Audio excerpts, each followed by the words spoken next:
Perkembangan dan kemajuan dunia pendidikan saat ini tak lepas dari peran serta para guru honorer.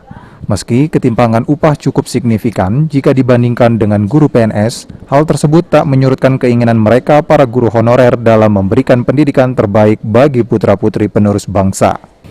Salah seorang guru honorer di Palembang, Fadilah Utami, mengatakan dirinya sudah menjadi guru honorer sejak tahun 2019.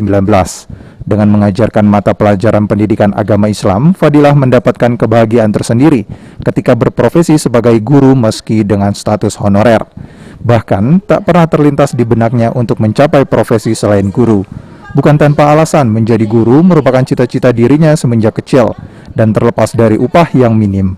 Menjadi seorang guru dianggap mulia karena dapat berbagi ilmu kepada para murid. Mungkin seperti apa Mbak, bisa diceritakan suka dukanya ketika kita menjadi guru honorer? Suka duka menjadi guru honorer. Kalau sukanya saya memang senang menjadi guru karena itu memang sudah cita-cita dari saya kecil. Terus juga guru agama itu memang keinginan saya sendiri karena selain saya juga ingin memperdalam agama, saya juga bisa menyampaikan apa yang saya tahu tentang agama ke anak-anak. Kalau dukanya ya paling ada 1-2 murid yang susah, bandel untuk diatur ya, itu. Tak hanya Fadilah, guru honorer lainnya Viko Ramadan mengungkapkan dirinya sempat bekerja menjadi staf di KPU Kota Palembang sebelum akhirnya menjadi guru honorer.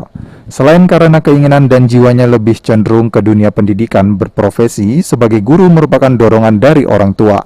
Meski hanya dibayar Rp40.000 untuk 1 jam pelajaran, namun sejauh ini tidak ada kendala penundaan upah guru honorer di Palembang. Menjadi guru cukup menyenangkan karena dapat mengenal siswa secara personal. Kalau saya masuk di sini, Mas, itu tahun 2020 masuk di sini. Tapi sebelumnya, sebelum saya berkecimpung di pendidikan, saya di KPU kemarin. KPU Ya, KPU Kota. KPU Kota. Oke, mungkin kenapa ya milih jadi guru honorer? Mungkin salah satunya dari orang tua, Mas. Karena dulunya background pendidikan orang tua saya itu PPG. Nah, ya, jadi beliau mensupport total untuk menjadi guru. Oke. Kita tahu. Sandi Pratama, PAL TV.